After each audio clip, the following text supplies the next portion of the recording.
alguma dúvida, e aí estarei disposto a responder. Antes de começar, eu quero frisar aqui que eu também trabalhei com agricultura convencional no Cinturão Verde de Guaraciaba do Norte, ponto mais alto aqui da Serra da Ibiapaba, cultivando hortaliças e fruteiras. Quando eu comercializava hortaliça,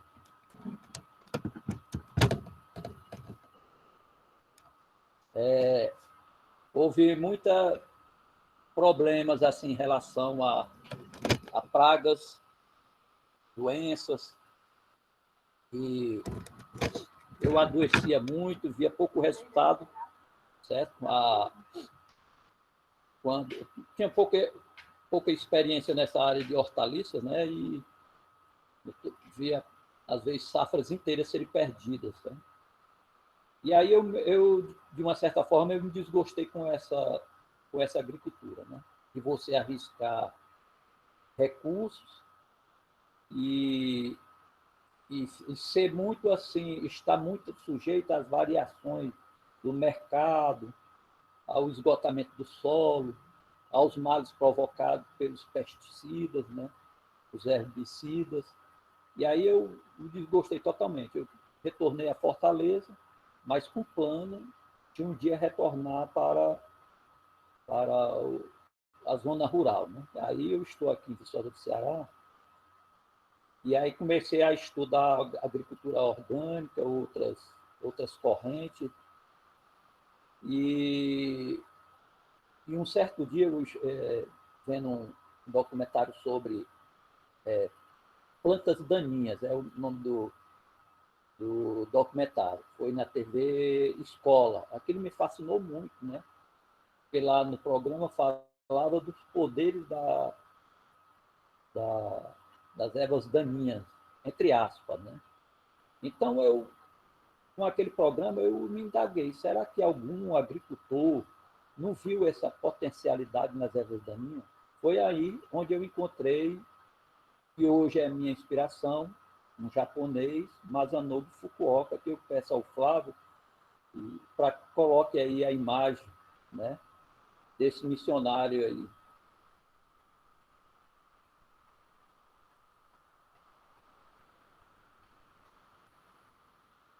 Flávio?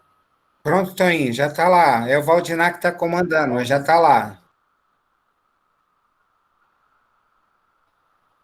Aqui eu não estou vendo, ó. Isso aqui está aparecendo na tela, já está no segundo slide. Com Masanobu, Agricultura Natural Masanobu Fukuoka. Pois é, aqui eu não estou enxergando. Valdinar, tem alguma posição para que ele possa enxergar onde ele tem que clicar, o que ele tem que fazer?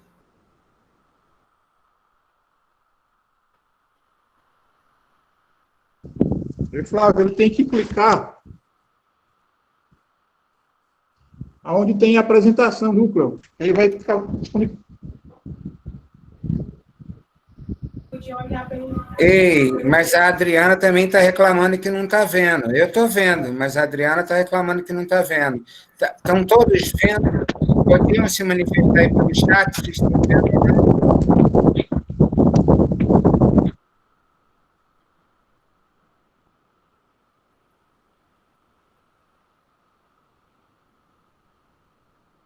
Todos estão vendo, Adriana, só você que não está vendo mesmo? Agora está só um A lá, e o Cajuí. Então, peraí, deixa. Espera aí, só um pouquinho. Professor Sandro, professor Hernandes, obrigado aí pela presença. A Giovana está sempre conosco, Francisco, Dani, Stanislau. É porque eles estão apresentando. Para ter uma imagem aqui, mas eu não estou vendo. Tem como botar em tela cheia, Valdinar? WhatsApp, mas aqui eu estou.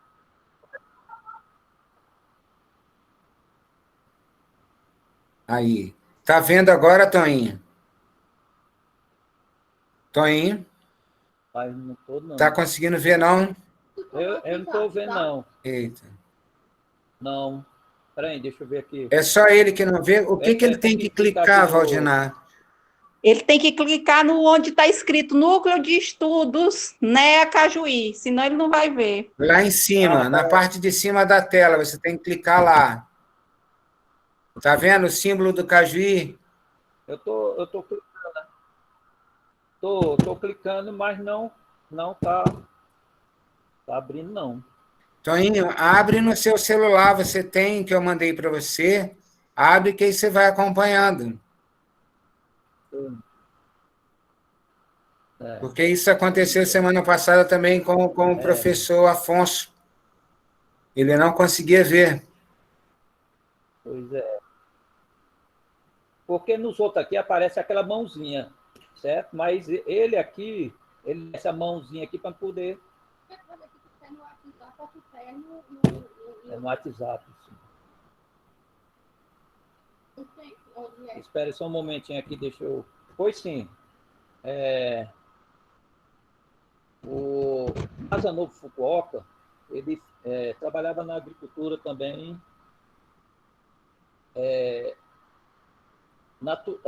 convencional, certo? Desenvolveu o alimento na época da Segunda Guerra e tinham que produzir alimentos. Aconteceu que um dia ele adoeceu, né?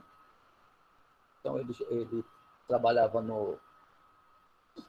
na parte científica de controle de pragas, desenvolver métodos melhores de produção, né? Aí, com essa doença, ele teve um vislumbre, adormeceu debaixo de uma árvore, e aí despertou, né, com a ideia de retornar à terra natal, né? Os pais dele eram agricultores, e aí ele pediu demissão da empresa onde ele labutava, e ao retornar, foi em busca de desenvolver uma metodologia, né, conforme a natureza. Foi com acertos e erros que ele foi compreendendo melhor os processos naturais. Recebeu um prêmio como um prêmio da Ásia, né, como um dos benfeitores da humanidade. Pois bem, eu quero também agora que vocês passem aí para a imagem seguinte, né, onde o desenvolvimento aqui, a fabricação das bolotas que o Flávio tanto fala. Passou, Toninho, já está lá. Já, né? Então, aí foi uma oficina na Caatinga, que eu também fiz umas experiências na Caatinga, numa associação que existe na localidade de Oiticica, né? Fiz juntamente com os agricultores de lá, né? Na fabricação dessas bolinhas recheadas de sementes, né? Um coquetel de sementes. E ele fez essa técnica também para reverdecer, certo, os desertos, as áreas que estavam com dano sério de desertificação. Uma das experiências dele foi na Grécia, né, onde ele fez um trabalho em 10.000 hectares. Fez um mutirão com muitas pessoas de várias partes do mundo.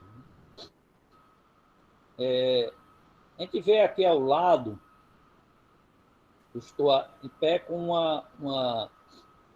uma bambona de plástico, né, onde eu confeccionei, quando você vai fabricar em grandes quantidades.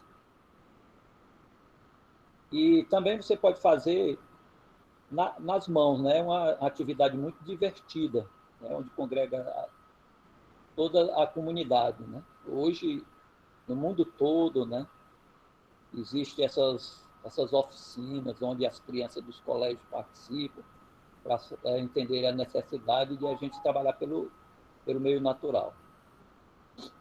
Aqui, do lado direito, vocês podem ver uma foto, né, Aqui foi um coquetel de culturas, feijão, melancia, abóbora, milheto, milho, feijão bravo do Ceará. Lá na área, essa que eu vou explanar hoje, que é a área preferida minha, que é a área do Carrasco. Me lembra muito aquela a área lá das terras da minha mãe, que é Xeramubim. E eu vou falar sobre os desafios de você produzir no Carrasco. Bem posterior a essa foto aqui, Flávio, mostre aí a experiência no Cinturão Verde, com hortaliça. Tá aí, Toninho, pode falar. Aquele primeiro slide depois dele, experiência com hortaliça no Cinturão Verde, só Ceará. Pois bem, aqui vocês podem ver uma horta, né? Um campo de hortaliça, uma variedade muito grande. Essa experiência aqui eu fiz com outro colega meu, que é um entusiasta da agroecologia, né? Residente no Cinturão Verde, na localidade de Delgado, o Douglas. E ele se mostrou interessado por essa técnica, que para ele era desconhecida. Ele estava na produção de orgânicos, né? E existia um gasto muito grande na fabricação de composto, do trabalho humano, materiais, e ele se mostrou interessado pela simplicidade da técnica da agricultura natural. E aí a gente pode ver através das fotos, se puder colocar na próxima, né?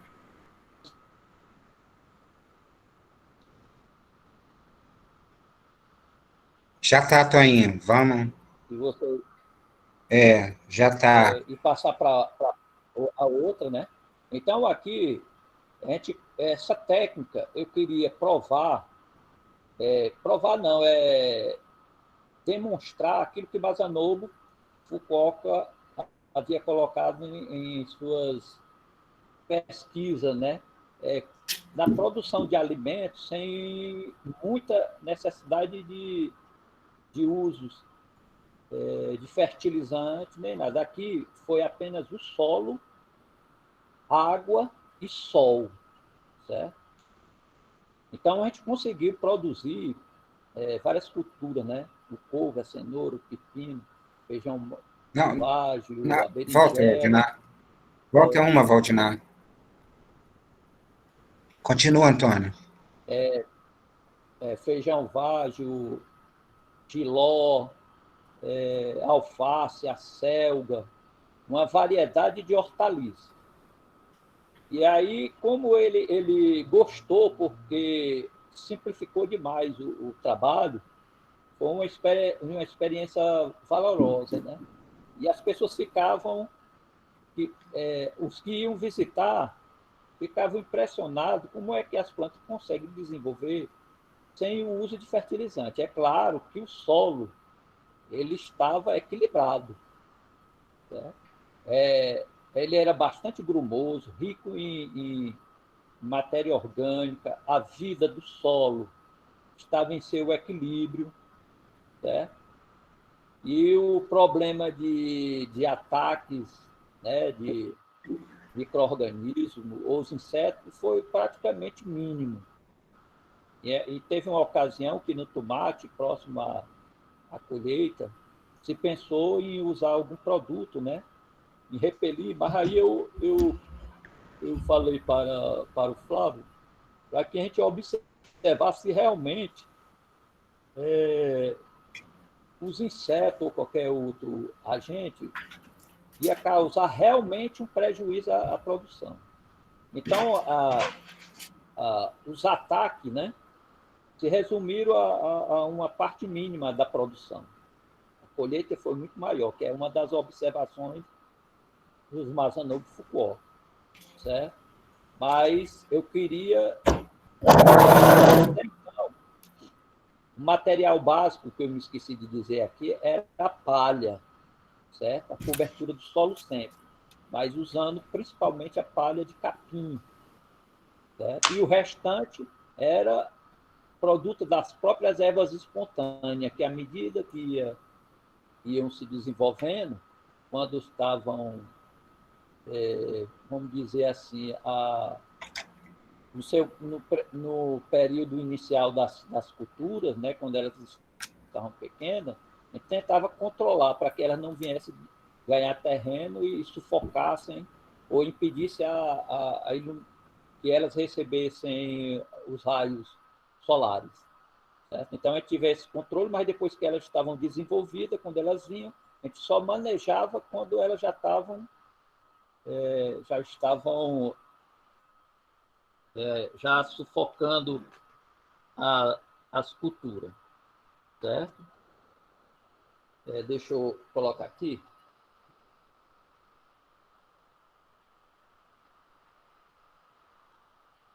Porque o meu celular aqui deu uma queda. Pois bem, aí a gente teve esse controle. Era para me ter, vou ter a oportunidade depois de mostrar os vídeos para vocês verem como era o manejo. Eu não sei se eu mandei para o Flávio, certo? Depois o Flávio pode observar isso aí. Pois bem, Flávio, agora eu queria que você colocasse lá naquela imagem da Macagituba, onde tem a frente do Está lá, terreno. já está. Já está. Pode tocar o bonde. Pois bem, aqui é a transição do cinturão verde, né, onde tem um volume de chuva muito grande, cinturão verde, de 1.300 milímetros, 1.100. E aqui é uma área que a gente chama de transição para o carrasco. Ela tem uma vegetação típica, certo? Que vai descambando para o carrasco. Ela chove ainda, essa área, ela ainda chove bem, certo? O solo aqui, nesse imóvel que vocês estão vendo aqui, é um solo bastante arenoso, né? E aqui foi juntamente com o carrasco onde eu comecei a desenvolver os trabalhos usando um material bastante lignificado, né? No caso, troncos de árvores mortas e galhos. Esses galhos podem ser de árvores mortas, como você pode ter uma reserva natural, né, e fazer podas e aproveitar esse material. Flávio, daria para colocar aquela imagem lá do Mauro manejando a Sim, área? já está aqui, já tá no ponto. Pode falar. Pois sim. Aqui a gente está vendo, aqui foi feito um raleamento e a deposição de todo o material do solo. A gente esperou o verão, né, quando começa a cair um pouco as folhas, e fizemos o raleamento de algumas plantas, deixamos outras, e todo o material foi deixado na área. Todo o material. No caso, o agricultor tradicional, o que é que ele resolveria? Ele tocaria fogo, né? Eu acho que, por experiência deles, eles entendem que se houver um material orgânico sobre o solo, as plantas poderão, né, ter um problema de desenvolvimento. Mas depois eu vou explicar melhor como a gente reverter esse processo. Então, aqui, se vocês observarem na fotografia, é um material bastante lignificado. Isso já faziam 4 meses que esse material, né, estavam ali na área. Aí aqui a gente está só organizando eles em forma de aspiral. Certo? Eu gosto de trabalhar em forma de aspiral por vários motivos. Né? E ao lado, vocês já veem as culturas se desenvolvendo nessa área. Aqui a gente pode observar aqui, o girimum aqui tomou conta, eu plantei também, eu fiz uma variedade de plantios aqui. Alguns foram sufocados pelo girimum, porque ele enramou demais, mas eu consegui tirar milho, estou tirando muito girimum, ainda estou tirando feijão, porque depois que o girimum foi diminuindo a parte da folhagem dele, aonde tinha sido depositado esse material, o feijão continua produzindo. Pode continuar outra foto, Flávio? Sim. Tá aí. Foto 10. Pois sim. Aqui a gente observa o desenvolvimento do milho, aí tinha feijão, certo? Essa foi o primeiro ano nessa área, né? O ano passado foi em uma outra, que eu vou colocar aqui como é que ela está agora. E não foi observado nenhuma deficiência. É uma coisa que eu quero colocar. E para mim continuar, eu quero falar que eu vinha tentando produzir nessas áreas, aqui que a gente observa, há uns 2 anos mais ou menos, mas as plantas, né, elas não conseguiam desenvolver. Até que eu percebesse a origem do problema. Certo? E eu tive que... O que me deu a resposta do que estava acontecendo, eu já tinha ideia mais ou menos do que fosse. Mas o que me deu mais ou menos uma luz foi as árvores, as mudas frutíferas que foram colocadas, plantadas, que elas não sofriam deficiência. Só sofriam deficiência aquelas plantas como feijão, o arroz, como é o milho, as abóboras. Ela sofria uma deficiência de nitrogênio, certo? Eu acho que quem estuda essa parte da relação carbono e nitrogênio vai entender, né?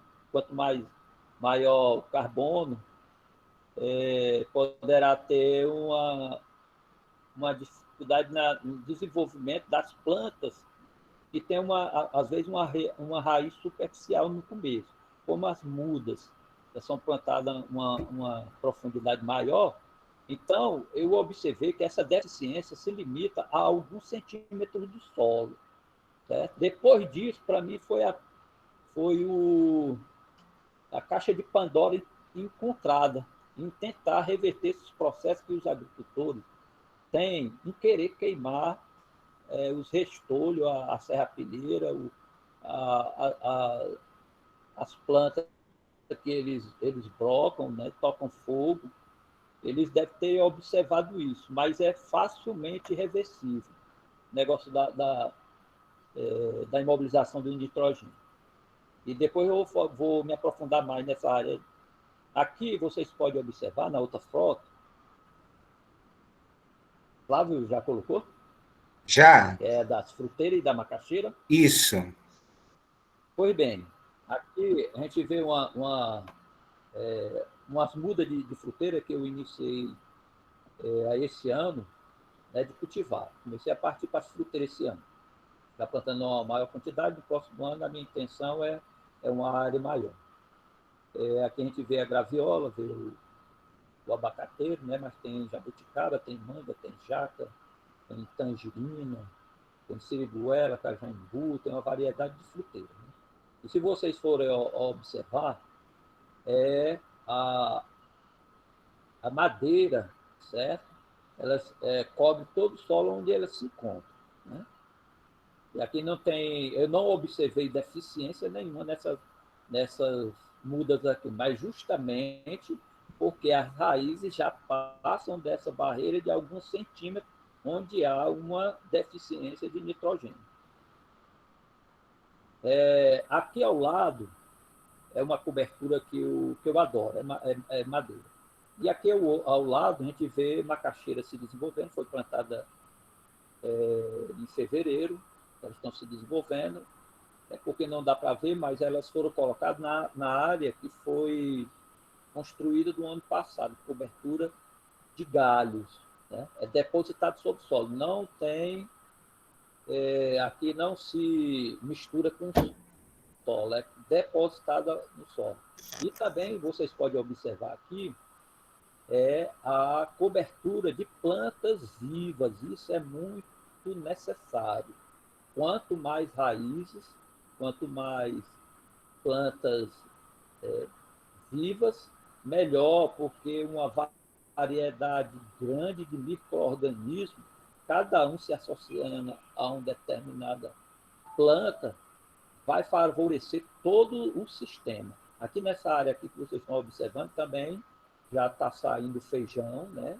Deu uma quantidadezinha boa, só não foi melhor pelo sombreamento, que aqui ainda há um sombreamento grande. E também aqui tem abacaxi, tem tomate e algumas fruteiras, como maracujá, o mamão, certo? E esse ano, aqui tem exclusivamente madeira, não tem nenhum material que contenha nitrogênio, né, por causa da imobilização para aquelas, no caso, o feijão poderia sofrer um problema por falta de deficiência de nitrogênio, iria competir juntamente com as bactérias, né? Mas esse ano já demonstrou que o nitrogênio que era contido nas folhagens, na madeira, eles está começando a ser disponibilizado para as plantas que vêm depois.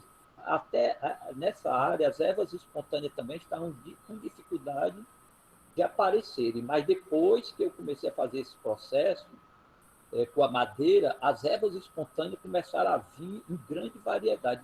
Isso, para mim, foi importante. O próximo slide aí, por favor. Valdinar, próximo. Isso. Fungo. Agora dos fungos.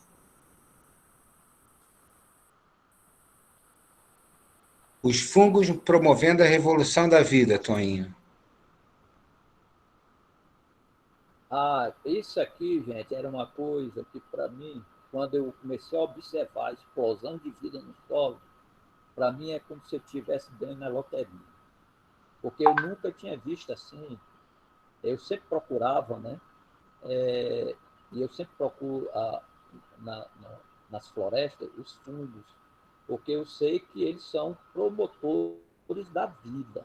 Eles fazem uma verdadeira revolução, permitindo que outras formas de vida, como bactérias, protozoários e outros animalísticos, que são importantes para a reciclagem da matéria orgânica, eles apareçam, certo? Imitando o solo das florestas, certo?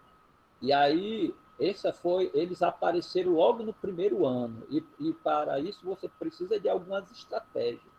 Uma das minhas estratégias era fazer a poda do material, das árvores, galhos e tudo, e deixar ou dentro da floresta, da mata, né? Ou nas bordas. E aí, com o tempo, eu ia observando a colonização, principalmente de dois fungos, que é o Basidium micetus e o Ascomycetus. Aí são os órgãos de frutificação, né, dos fungos. Certo? Aí eles já vão esporular, jogar sua semente para a vida vinda. Certo? Então, a madeira, primeiro quem vai surgir são esses fungos. E aí outros virão, né? Outros fungos parasitas, que já existem nas árvores vivas, protozoários, bactérias, besouros, certo? E muitas outras formas de vida. Quem trabalha com madeira vai observar isso. E como eu falei, a estratégia é deixar na mata para que eles venham já para a área, e ali eles já vão colonizar aquela área que você vai produzir.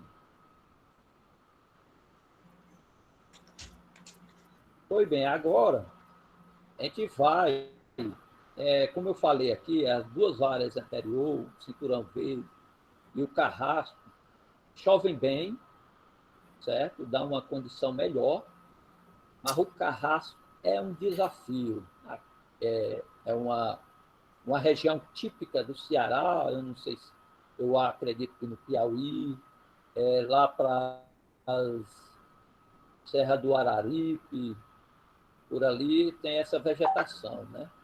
Ela é uma transição, certo? Eu acredito que do Cerrado para a Caatinga, porque você observa essas vegetações. A vegetação, se vocês olharem nas próximas fotos aí, elas são árvores retorcidas, de pouca estatura. Há uma dificuldade muito grande de formar matéria orgânica no solo extremamente arenoso, segundo os pesquisadores dessa área, constituído mais de 80% de areia quartzosa e pouca argila, certo? E eu tive uma dificuldade muito grande de formar matéria orgânica. Trabalhei com bagana de cacaúba, bagana de cana, de plantas pubescentes, plantas de adubação verde, as próprias espontâneas, mas a decomposição é muito rápida, certo? E existia essa dificuldade. E aí, Toinho, deixa eu só te pedir, Toinho, deixa eu te interromper e pedir para você ajeitar o microfone, que sua voz baixou muito. Sua voz baixou muito, aí reclamaram comigo aqui. Agora está melhor? Sim, melhorou. Desculpa interromper o seu raciocínio. Agora Melhorou, sim, sim. Não, foi só repetindo, Isso. né? Eu vou falar aqui da próxima região, que é o Carrasco. Vocês podem observar aqui pelas fotos, o solo é extremamente arenoso. Segundo os pesquisadores, né, alguns que vieram estudar, estudiosos dessa área, o solo aqui é mais de 80% de areia quartzosa.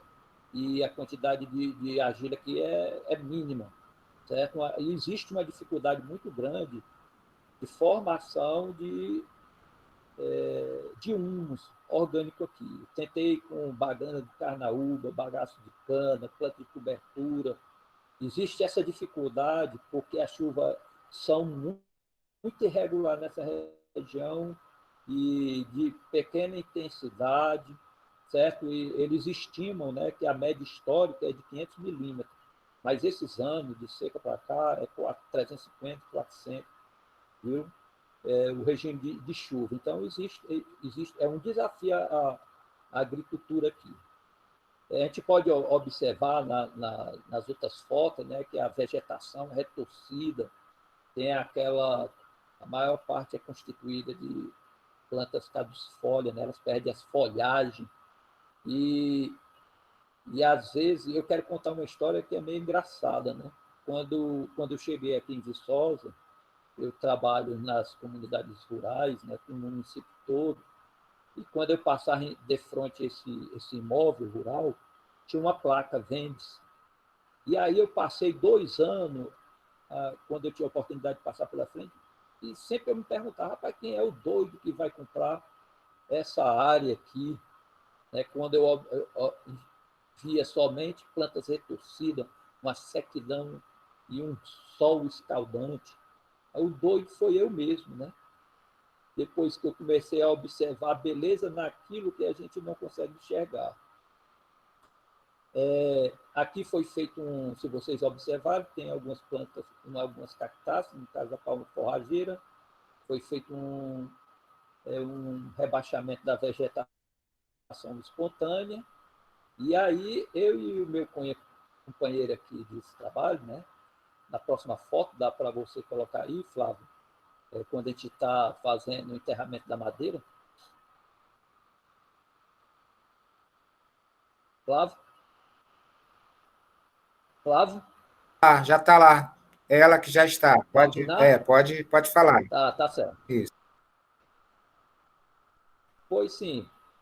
Na área anterior, que é a área lá da Macajituba, né, que é a transição para o Carrasco, aquele material ele foi depositado sobre o solo, certo? Lá, como existe um regime de chuva que favorece a deposição da madeira em cima do solo, e com o tempo, com a decomposição, vai ter uma maior possibilidade de reter umidade. No Carrasco, o negócio é outro, certo? Há uma drenagem excessiva e, com pouco tempo, um período de estiagem, há uma perda de umidade muito grande. Então, o enterramento da madeira aqui foi para essa estratégia. A madeira ela retém bastante umidade. As técnicas do Carrasco, as que são desenvolvidas, são aquelas em que você possa fazer a captação de água, certo? Da água de chuva. Então, por isso, o agricultor ele faz o que a gente chama de leiras, né? Que são aqueles morros levantados. Existe toda uma estratégia de captação de água. Isso aí, essa técnica é bastante desenvolvida nas regiões desérticas da África e da Ásia. Mas aqui no meu caso, eu estou utilizando a madeira enterrada com galhos e folhas, certo? Uma coisa que eu me esqueci aqui de dizer é que é melhor colocar esses materiais no período que as plantas perdem a folhagem. Eu vou explicar por quê, né? Quando as folhas ficam marrons, e elas caem ao solo, elas são melhores trabalhadas pelos fungos que são de interesse, certo? Para a nossa técnica. Elas serão trabalhadas pelos fungos. Então, o que a gente quer primeiro na nossa área é que a área seja colonizada primeiramente pelos fungos, esses que eu citei, o Basidium miceto e o Ascomyceto. Então, sempre fazer o manejo nesse momento, certo? E depois, ou você faz ali na área mesmo, na hora do raleamento, ou você pode trazer o material de fora, que vai ser um trabalho a mais, mas esse material ele vai ficar ali por muitos e muitos anos. Tá? E o humus que será produzido, ele terá uma estabilidade melhor. Segundo alguns pesquisadores, pode durar décadas. Certo? Então, é uma estratégia, como eu disse, existe uma dificuldade na formação de humus, de matéria orgânica, né? Mas, com a madeira, ele resolve vários problemas que essa região aqui ela enfrenta: a escassez de água, certo? A dificuldade da retenção da umidade, a evapotranspiração intensa, certo? A madeira ele reverte vários desses problemas. Vamos agora passar para os resultados. Já está aqui, a área cultivada 2019. Tem como, eu não sei se foi agrupada numa foto só, isso poderia mostrar individual, pode?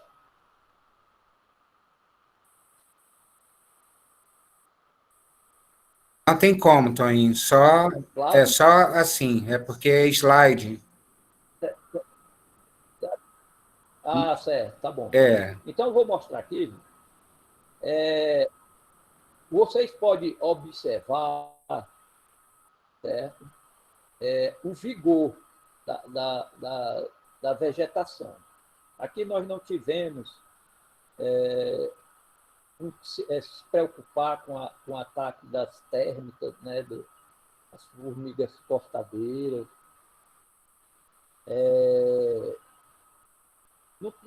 Não tivemos algum ataque através dos gafanhotos, mas eu não me preocupo muito com isso, não. E como eu observei lá pelo cinturão verde, a gente fica na expectativa de ver até onde vai como é que diz, o prejuízo com as culturas de seu interesse. Certo? Eu ainda tenho um problema com as formigas cortadeiras, mas eu não uso método para erradicá-las. Eu tento convencer com ela, encontrar alguma maneira. E eu observei nesses trabalhos que o melhor é o solo estar coberto, principalmente com a madeira, certo? Ou ela apodrecida, ou galhos quebrados. Todas elas são boas barreiras para a formiga cortadora. Quando eu utilizei um material menos lignificado, no caso palha de capim, palha de milheto, palha de milho, das próprias ervas espontâneas, a decomposição é intensa, a cobertura vai logo embora, aí ela chega e vem detonar principalmente o feijão. Com as outras culturas eu nunca tive problema, não. Mas em relação ao feijão, é onde eu observo, né? Formiga cortadeira, ela gosta de solo descoberto. Né? E como eu não tenho, eu tenho preguiça e também eu quero conviver com todas as formas de vida, e eu sei que a formiga e o cupim nessa área aqui fazem um trabalho imenso, certo? E fazer com que as áreas melhorem, que o solo melhore. E o que eu observo é que depois que eu coloquei barreiras, as formigas elas saem da área do cultivo, mesmo que elas tenham o ninho ainda, e vão para fora, em busca de outros materiais e traz para a área onde você está cultivando. É uma das observações que eu pude chegar. Certo? Vocês podem ver também, como eu falei, que nessa área aqui você tem que ter estratégia de captação de água, que a leira é uma delas. Mas existe um problema, que a leira é um trabalho penoso para o agricultor, certo? E quando o trabalho não é feito ele não é feito comunitariamente, certo? Ele vai ter que desembolsar uma certa soma.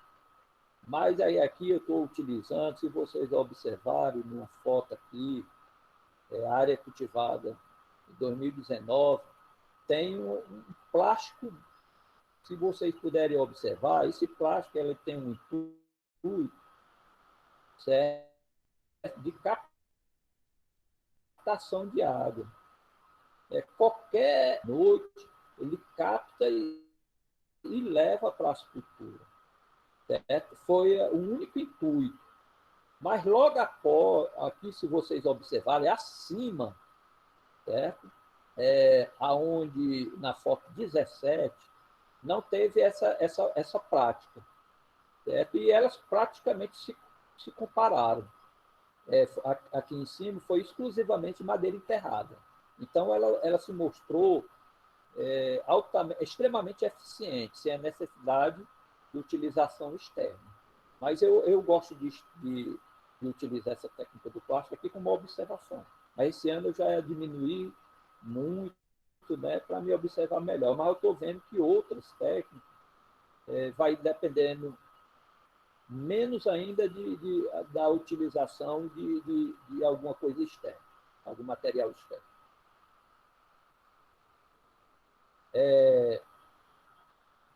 Aqui também tem, e vocês tem 3 outras fotos, né?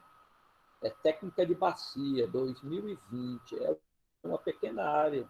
São 2 pequenas áreas que eu estou fazendo com alguns erros, mas falta alguns ajustes. Mas por que é que eu tentei desenvolver essa técnica esse ano? Porque o ano passado eu também fiz essa técnica aqui e ela se mostrou promissora, mas ela foi bem pequena esse ano. Eu aumentei ela um pouco mais, tem alguns gargalos que eu preciso ainda resolver. Essa técnica de bacia aqui é uma pequena cova. Então, a área tem que estar um pouco inclinada. Né? Uma inclinação pouca, você faz as bacias, né, que são as covas. A única diferença é que, se vocês observarem na fotografia, existe galhos, certo? Galhos aqui na cova. Qual foi essa minha estratégia? Uma delas, do meu interesse, era substituir a leira. Como eu disse, é um trabalho penoso. A técnica de cova diminui muito esse trabalho. Ela é uma forma também de captação da umidade, certo? A madeira aqui é uma estratégia para evitar que as formigas cortadeiras venham atrás das culturas. E, ao mesmo tempo, reter mais umidade e formar um estável com o tempo. Certo? No próximo ano eu estarei desenvolvendo mais ainda, porque aí você tem uma certa economia no uso de material lenhoso também. A outra coisa que eu queria dizer aqui é que aqui eu já observei que as técnicas que você utiliza, o plantio no plano, elas têm um insucesso. Mas é por causa do regime de chuva aqui. Certo? E aonde eu teimei, eu tive contratempos, mas tudo é aprendizado. E eu observei que nessa área você tem que ter uma técnica de captação dessa água que vem da chuva. Certo? Aqui, eu termino a minha exposição e vamos agora, né, segundo o Flávio, vai passar o vídeo, né, o Valdinar? Valdinar? Isso, o Valdinar vai passar o vídeo. Agora, o último slide é o contato do Toinho. Toinho, muitíssimo obrigado pela sua explanação. Agora vamos ao vídeo e depois a gente vai abrir para perguntas e aí já podem se inscrever no chat para fazer as perguntas, tá ok? E a gente vai fazer na ordem, tá? E pedir também, rapidinho, para quem não colocou, quem nunca participou ainda, por exemplo, o Stanislau, a Francisca, para colocar o nome, tá? E a instituição e o e-mail, porque a gente vai enviar depois a certificação, tá? Vamos, Valdinar, pode rodar o vídeo.